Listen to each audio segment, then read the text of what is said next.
You should be very worried, not that Trump is betraying Ukraine, but that the West is betraying itself. It's not Trump that's the bad guy here. It's the Western elite. They're the ones who are causing this problem. They are the ones who did not take any action diplomatically when it was available to prevent this war from launching, who have avoided every diplomatic off-ramp that has been offered and available. They shunned them all. And the only thing they did and are still doing to this day is trying to support more fighting, giving more weapons, more ammunition, even though there's no rational path for a military victory. That's where they're sticking in here. Let's see how we got here. Let me run to the first paragraph here right off the bat. We'll just start there. I've already read through the headline there. Let's just start right at the beginning. This is a straightforward defeat. Certainly agree with him there. A defeat not just for Ukraine, but for the values of the Anglosphere and its allies have upheld since 1941 to the immense benefit of the human race. I largely agree with that too. Aggression is being rewarded. Okay, now we're starting to get into some crap. Borders are being changed by force. That's accurate, but we'll see why that is. A brittle dictatorship has defeated a Western alliance with a combined economy 40 times larger than its own. The prestige of the democracy is suffering a Suez-level hit. Now, even before I continue on, let me just kind of talk about that part right there, because that right there alone, even in his own telling, is very illuminating. It's not just Donald Trump. Trump's just been in office for 6 months. This war's been going on for 3.5 years, my friend. So where is this big alliance? It's 40 times larger, according to your analysis, than the Russians, and yet they're this brittle Russian unit, organization, military. It's this brittle thing. So you like to minimize them at the same time, and yet you're talking about the loss, meaning everything before Trump came in was pathetic. If you're telling me that this brittle dictatorship has outdone all the state, it's not because of Trump's fault. He wasn't in office.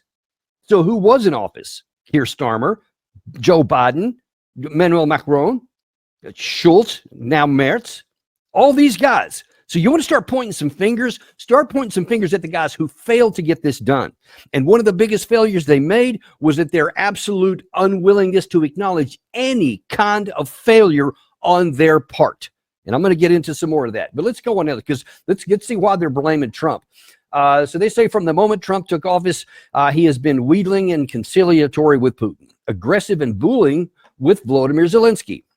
Who can say what animates him? Perhaps he can't forgive Zelensky for his cameo role in l'affaire Hunter Biden. Perhaps, as conspiracy theorists claim, Putin has compromised on him. Or perhaps it's simply Trump's customary deference towards dictators. Yeah, he just loves dictators. That's it. He's just a bad guy. Frankly, it doesn't much matter. Whatever his motives, Trump has behaved exactly like a Russian asset would, not only vis-a-vis Ukraine, but also by making aggressive territorial claims against Denmark and threatening Canada with annexation. His tariff policies have caused as much disruption to the Western economies as his sanctions have to Russia.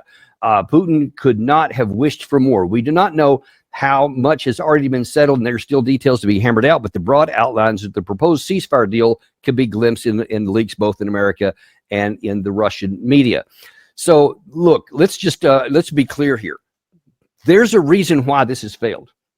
There's a reason why we haven't got that stuff. He's just trying, that whole paragraph there, all he's trying to do is demonize Donald Trump. Take your eyes off of all the things that have happened. Take your eyes off of everything that happened in the 3 years prior to this. No, just focus on what's happened since January 20th of this year. And here's all these reasons why Donald Trump is a demon. Right. And I'm no fan of the tariff issue. I've got big problems with that. I think that is some errors that he's making. That's not good for anybody, not good for the United States or these other countries. That's a separate issue, completely separate issue. We're talking about this war here. We're going to keep the focus right here. And on the topic he had that Trump has allegedly betrayed Ukraine. No, he hasn't. In fact, he is the only guy who's trying to bring this war to an end. Joe Biden never even attempted to do so. All he wanted to do was make Russia weaker. All Keir Starmer wanted to do, in fact, going back to Boris Johnson and all the British prime ministers before that, every one of them, all of them in lockstep, no matter what party they're from, just wanted to have more war. And they're getting it. Same with Schultz of Germany and now Merz in Germany. Same situation. Macron never changed on any of that. All they want is war with Russia. And so they are going to continue to focus. Every time there was an off-ramp, going all the way back to the Minsk agreement. So let's start in 2015. We could start actually earlier than that, and I'll touch on that in a minute. But we'll start at 2015 for this part. We had a chance to just adopt the Minsk agreements and put them into action. And the key thing that the Russians needed in order to meet their obligations to withdraw their forces was that the Ukrainian constitution had to be changed first. Because they, from the Russian perspective, and you can hate Russia, this makes perfect sense. If you were helping the Luhansk and Donetsk republics because in the civil war in Ukraine, and it was a civil war from 2014 all the way up until this war broke out in February 2022, Russia said that we're going to help our ethnic brothers inside of Ukraine fighting off their civil war against the western part of the country because you eliminated their language, you made it forbid them to do any kind of business and whatnot in their language, got rid of a lot of their education, a lot of their religion, etc.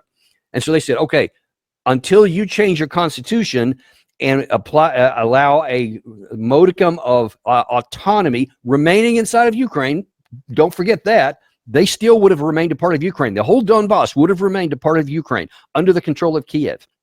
They just had to give them a measure of political autonomy and protection for the people. That's what Russia said. And then they would withdraw, and they would withdraw their support. They never did withdraw their support. So a lot of people in the West want to point to Russia and say they're the bad guy because they didn't accomplish the Minsk agreements themselves. And they said, we're happy to do so, but we won't do so until you do this. What sense would it make to withdraw all of your military support? And this side never did the most fundamental thing, which is to protect the rights of your citizens and your ethnic brothers who were being waged this battle during the Civil War. It would be irrational to do so. Russia wasn't irrational.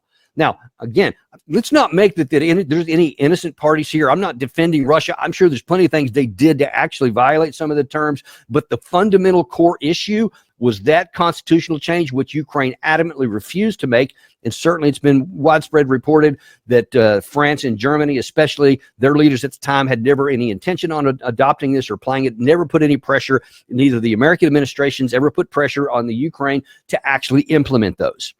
Instead, they spent all that time, to include all during the first term of Trump, to build up the forces. That's what they were doing the whole time. Instead of trying to get the Minsk agreements done and eliminate this as a possibility, all we did is build up forces. We kept talking about NATO enlargement, all that kind of stuff.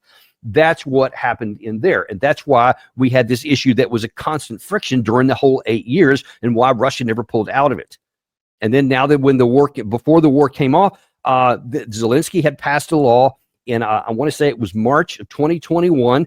It said they will recover all of the territories lost from 2014 to include Crimea. And for Russia, that they said that's a red line. That's ours. It's been annexed. It's been voted into the Russian constitution, etc. That's not for up for debate. And if you try to go down that path along with NATO, then we're going to use what they said, quote, military technical means to stop it.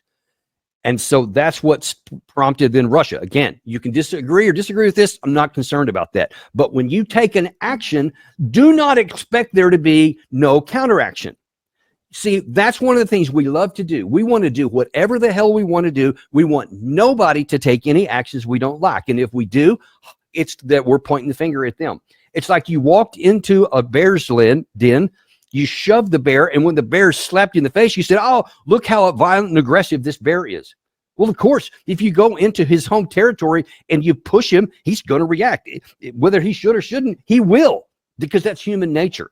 It's the same thing here. When you go into these areas and then you say, we're going to take this back, there will be an action and a counteraction. So you're not even attempting to do it diplomatically. You're just he declared that he was going to. So Russia starts moving forces as a warning, don't go down that path. And then you had Jens Stoltenberg at the time, NATO Secretary General, talked over and over about how NATO would go into Ukraine. Nobody tells us who gets to join our alliance, he said repeatedly, and writ large across the elite Western Europe. Nobody tells us who's going to join NATO. We decide, and if we want to invite them, we are. And by the way, we are. We have it in our declaration going all the way back to 2008 in the Bucharest Memorandum, and we've repeated it every year since, and I'm repeating it now. Stoltenberg said that emphatically in December 2021. At the same time, Russia was offering another treaty, which would again have resulted in their forces and support withdrawing from the Donbas and leaving that under the control of the Ukraine side, but the terms were a little worse than they were during the Minsk. But it's still, and this was admitted by Stoltenberg himself, Putin said this would forestall war, but if you don't do this, we will use military force. He told him that. He said it in public. But he apparently was very clear behind the scenes. Stoltenberg admitted it and said, of course we didn't sign that. So you knew that you could have avoided war by simply saying, hey, we're going to have a situation here to where what we had already agreed to, basically in the Minsk agreements, that there's going to be limited autonomy for the Donbas area, but it's still going to be under the control of Ukraine. No, that can't be enough. We want full control. We don't want anybody, anything. There's no autonomy. We're not going to go back to protect the rights of the Russian-speaking people. We're not going to do any of those things. And again, we don't want there to be any reaction. Well, that's foolish. Of course, there's going to be a reaction. I mean, that's the same as saying to the United States that, hey, we're going to have China is going to come and be a military alliance with Mexico on your southern border. But don't worry, it's just a defensive alliance. We're not a threat to anyone. And then they move military forces in there, we'd go crazy. But we expect us to do the same thing, and especially right up to the border, and there to be no problem with NATO moving in. And this declaration that that's where we're coming from. None of that was mentioned in this article. Didn't even address a shred of it. So then, and in fact, let me go back to it now. He says Putin will hang on to most of what he has seized, not just the territories he occupied in 2014, but many of the lands he has conquered since 2022, even according to some briefing, those parts of Donetsk that are currently under Ukrainian control. Sanctions will be eased, and we might even see more economic collaboration between the United States and Russia than before 2014. In any event, the U.S. will stop supplying weapons to Ukraine. So let's now he goes back to 2014. Let's go with him. Again, no mention of any of what I'm about to tell you. According to what he wrote there, what he wants all of his viewers to understand is that, hey, no worries here. This is all Putin's. Either Putin's the bad guy or Trump's the bad guy or both in particular case. But us, we're innocent. We've done nothing. These darn Russians, man, all they want to do is collapse or conquer territories and take stuff that isn't theirs. That's in their nature. They're evil. They're wicked. You can't talk to them. The only language they understand is the language of force. We've heard that here just recently, just the last few days again.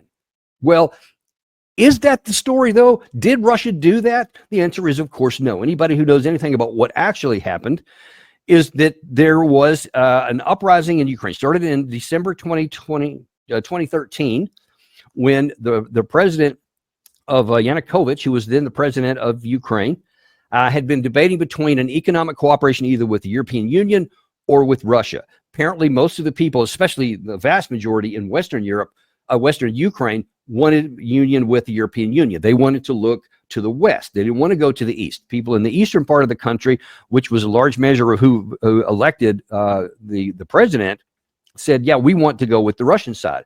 So it appeared that he was going to go to the European Union side. And then at the last minute, he pivoted and said, no, actually, we're going to go with Russia.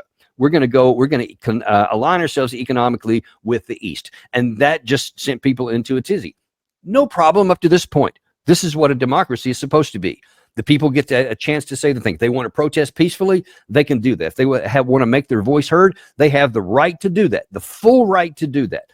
And if Yanukovych made it look like he was going to go one way and then pivoted to the other side, that can make people unhappy. Okay, fair enough as far as it goes. Where it's no longer fair and where it stops is then it started to turn violent. And then the Yanukovych government started to be in some crackdown on the protesters. And then there were some people that were shot, and a lot of people were killed in Maidan Square. There's a lot of disputes, and I'm not going to relitigate that here about who actually shot who. There's some evidence that there were snipers inside the crowd that actually pretended to be the government forces that shot innocent civilians and turned a melee. And then, of course, then brought all the international viewers onto the scene. And, of course, the now Russian-leaning government here, which was important to point this out, the legally, duly elected government of Ukraine. Whether you like them or hate them, whether you love their policies or hate their policies, they were the legally elected government in Ukraine. And according to us, According to the rules-based order that we've put in place since 1945, since the end of World War II, that's what's supposed to dominate. That's what democracy is. If you don't like the outcome, then you campaign harder. In the next election, you try to get your guys in there. That's how it's supposed to work. What we say we're against is the violent overthrow of any government that it's supposed to that's been elected by its people. We say we're against that. Not this time. And in fact, this time there started to be a lot of violence. And there was protests that just started building bigger and bigger and bigger because all the blame was on the Yanukovych government. And then so there was a European, let's see, I want to say it was a European contingent of leaders trying to negotiate it into the violence. There was a Russian contingent, obviously a Ukrainian contingent, and I can't remember. I think there was a European Union group, but all of them together, they finally came up with a deal. I believe this was on the 20th of February, 2014. And they came to a conclusion and said, okay, you know what? We're just going to have early elections. It was going to be May of that year. That was the decision that was made. The Russians agreed to it. The Russians agreed to it even though they knew that the overwhelming majority of public opinion within the entire country had shifted to the West and that their guy would surely lose the election. But that wasn't satisfactory, and a lot of evidence shows that we then supported the violent takeover of Yanukovych, and that he was physically driven out of power. And then they said he was impeached, et cetera, because they didn't like it. We supported that. And of course, everybody knows. And if you don't Google it, and you'll find it. You had many American officials, the ambassador at the time, and some State Department officials who were actively conspiring to help one of the deciding, not even to help, but deciding who among the opposition figures would be allowed to go into power and who they wanted to govern and all this kind of stuff. And openly supporting them, et cetera. So we were actively part of that. The Russians call that a coup. You can call it sometimes we have on our side, well, it was taking an opportunity, a target of opportunity. You can put whatever kind of words you want it, but you actively supported the overthrow of a legally elected government. When you had an election that would have gone your way anyway, we also subdued that. And then if we had any kind of continuity about our policies and our words and our actions, then after that happened and after Yanukovych was fled, we would have said, okay, but we still have to have this election. That's what's going to have to happen. So he needs to be safely brought back here, even though we don't like him or his policies. He needs to be safely returned here, and these elections need to be free, fair, and transparent. If we meant what our words say, that's what we would have done. We didn't. We cheered it on, and then we just went to town. And after that, and of course, that's when the Civil War sparked, and there was all kinds of violence in the eastern part of the country by the forces of the new government in Ukraine against their eastern people. For some reason, we don't care about that. If the government under Yanukovych was accused of using violence to suppress protesters, why then did the entire Western world go silent when the resulting armed forces of the guys that took over there slaughtered their whole people in huge numbers? There were thousands of people that were killed in that civil war, even before it turned into kind of a stalemate, which then led to the Minsk agreements, et cetera. And I've talked about all that forward. That's what none of this article said. So that one little passage I read there where it went from 2014 up to today bypassed all of that. So you can see the reality is not just that Putin is the evil dictator who's been trying to take over since 2014. We have been very, very culpable in this process. And we have taken actions that precipitated other actions. You take an action, there will be a counteraction. It's just the laws of science. It's human nature. And to expect anything else is absurd and self-defeating, and that's where we are. All right, moving on. Let's go to the next, wrong one. Let's go to the next part here. If I can get my controls right. Sorry about that. Okay, back to the article here. The next one. Let's see. So now he's talking a lot about what's been reported about this meeting coming up in Alaska. A lot of reports are saying that, and Trump himself has said, there's going to be a lot of territory is going to get swapped, and Ukraine has to sign on to stuff. So he says, of course, that's a terrible thing. And then he says, let's see, we are backing Ukraine. Where is that? I may have passed it up. Nope, and now I can't find what I was looking for. Let me go to this other one here. Okay, yeah, sorry, this is it right here. To understand the scale of the West's defeat We need to remember why we're backing Ukraine in the first place. Not because we thought that Zelensky was brave or handsome or even particularly democratic. Not because we believe that Ukrainians were kinder or more amusing than their Russian cousins. Not even because long before 2022, Russia had been buzzing our airspace and overseeing cyber attacks against our infrastructure and had, on 2 occasions, committed acts of war against us when it ordered its operatives to carry out lethal attacks on British soil. No, we are backing Ukraine because it is the wronged party. We are sending it weapons because it was attacked without provocation by a neighbor to whom it presented no threat. We are training its soldiers because when Ukraine agreed to hand over its nuclear arsenal in 1994, did so for an explicit promise that its independence would be respected by the existing borders, promise guaranteed by Britain, the United States, and never forget Russia. Well, that's not exactly accurate. There were some, the document did provide that said that Ukraine would retain its territorial integrity. That's a true statement, but it never provided any kind of enforcement mechanisms. Nothing like in Article 5. But let's get back to the key area. We are backing Ukraine because it is the wronged party. But is it really the wronged party? Because I just laid the whole thing down for you. I don't need to even run through that part there about all the things that happened that we were complicit in. That's what happened. Unprovoked. That's what we love to say. And they're still saying that 3.5 years into that. And look, that's just not true. And there's not any truth to that at all. We are, and I've just shown you. But see, this is the key area here, issue that I want to highlight here. We are setting the stage for our own demise. Because if by our unwillingness to acknowledge any kind of reality, our elite, get this, don't miss this part, folks. Our elite are misleading not the Russians, they're misleading us, the public. They're trying to sell you a bill of goods. We don't want peace here. We don't want this war to come to an end. We're not going to take any of the diplomatic off-ramps. We're not going to take our hands out of the pie of what's going on in Ukraine. We don't care about what happens to Russia. We don't want to do any of that. We want to keep selling them weapons. And the only way we can keep selling them weapons and keep this war machine going is if you believe that Trump is a danger because he wants to end the war. That Putin is the only bad guy here, and there's no reason for him to do what he's done. It's completely unprovoked. You have to believe that. Otherwise, if you recognize what I'm telling you and that there are no good parties here, there is lots of blood on everybody's hands. This war is stupid. It should never have started, and it should have been over at many opportunities, and there were many of them. Many places this could have been over. This is another one. And probably, and I said this once before, but it looks like we did get a second chance. This may well be the last chance we get to have a diplomatic solution where the war can just come to an end because of an agreement.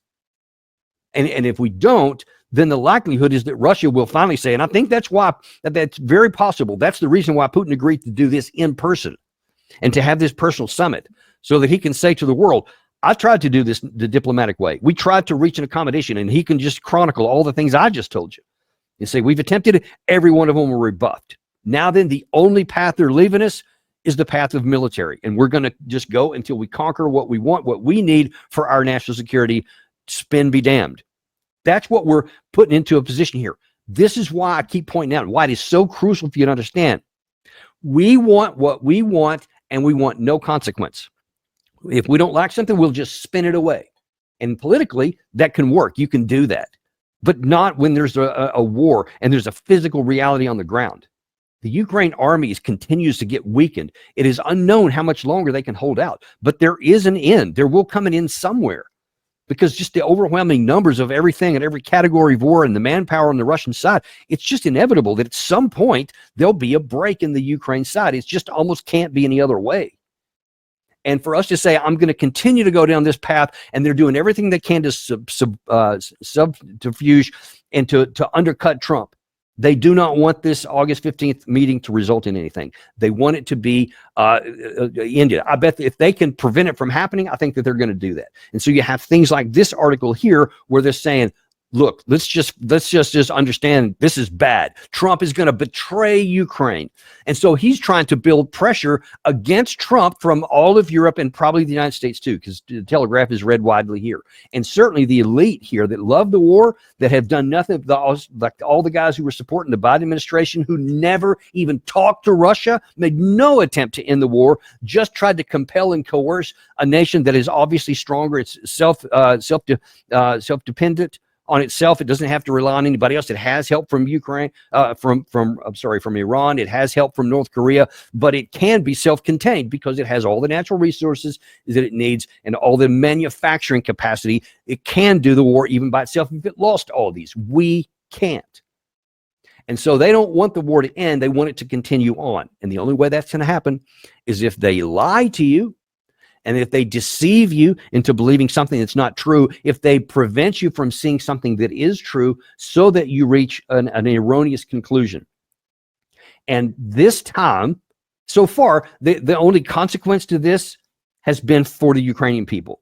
They have been the bill payers for all of this subterfuge, all of this lying, all of this deception that our elite across the Western world at the highest levels have been engaged in.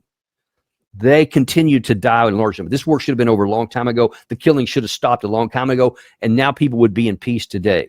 And we'd be well down the road to trying to repair a lot of the damage that had been done and at least coexisting so that nobody had to worry about a war or, God forbid, expanding into a nuclear war. All that is still on the table because I think we had John Mearsheimer on our show a week or so ago, who's saying, I don't think the West is going to take this loss very well, and he worries about what may come next, however this thing is resolved. And certainly I share that concern. It's now even higher when you see stuff like this. But while Trump is meeting in here, and even though I think that he has some unrealistic expectations, he does have the power, and I really hope he exerts it to where he can either say, okay, I've worked this out with Vladimir Putin. Either you agree to these draconian terms or you're on your own. That's what Trump should do. It'll be really hard for him to do it, especially with this kind of stuff going on. But that is the one thing Trump can do if he actually wants this to come to an end. If he doesn't, if he is kowtowed and waylaid by all these elites who keep putting this pressure on, and he doesn't walk away, if he doesn't get the deal he wants, and he won't, he will not get an unconditional 30-day ceasefire. There's no way that Russia would do that. Why would they? He may come out with a limited air ceasefire from rockets and drones and whatnot, because that would benefit Russia. That benefits both sides. So both sides would be willing to do that. I don't think ultimately that'll make a lot of difference, but it's possible he gets that.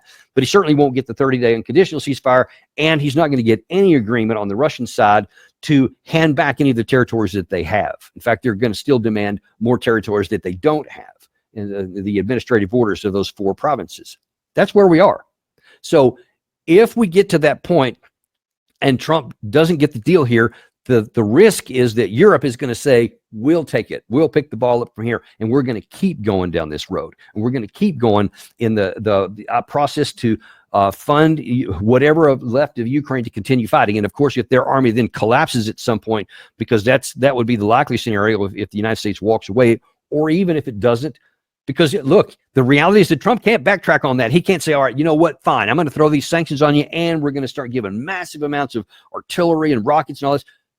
We don't have them because we've given so many away over the last 3.5 years to Ukraine, and now a ton of them to Israel during their war against Iran and all this other stuff, and all the stuff that we did in the Red Sea against the Houthis. We don't have them, folks.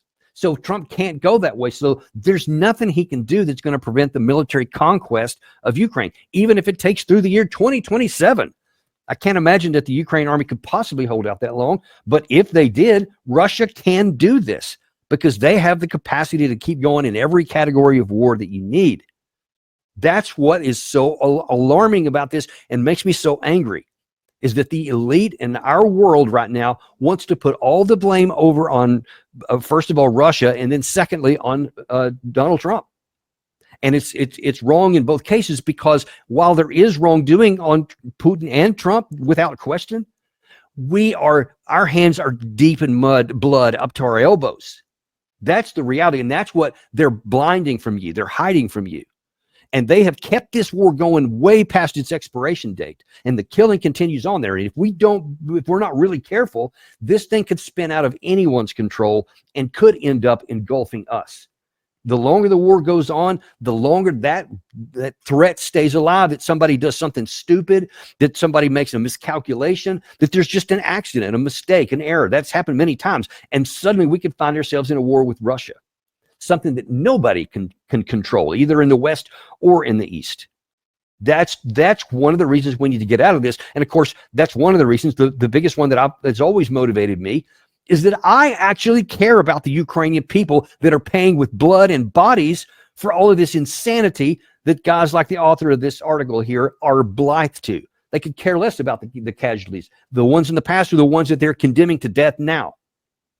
That's what is so enraging about this to me, is that they are so focused on whatever it is, winning, getting economic benefit, selling arms and ammunition, helping the military industrial complex, whatever, fill in the blank. It doesn't matter what the actual motivation is, only that it exists and that it's perpetuating war that can't be won and at the expense of the Ukrainian people. And if carried far enough, could expand to us. And God help us all if that happens, because then the chances of a nuclear escalation are through the roof from one side or the other. And we can never predict any of that. The only thing we can do is we can hope that President Trump will have the backbone and the courage necessary to do what is necessary to get this war over with quickly by any means necessary. Because he's not just going against Vladimir Putin, folks. He's going against the entire Western elite. That is a fact and something that we all need to be aware of. This is why we have this channel. Be sure and share this with other folks, my friends. Don't keep this to yourself. Let's make sure that people are aware. This is not just that boogeyman Putin and the bad guy Trump. We're in this situation not because of Trump, but because of the elite West. And they don't want you to know that. We've exposed it now. And I want to make sure that everybody else is aware of it too. Well, listen, appreciate it. We've got a bunch of other shows later on this afternoon, and we will certainly see you later this afternoon on the Daniel Davis Deep Dive.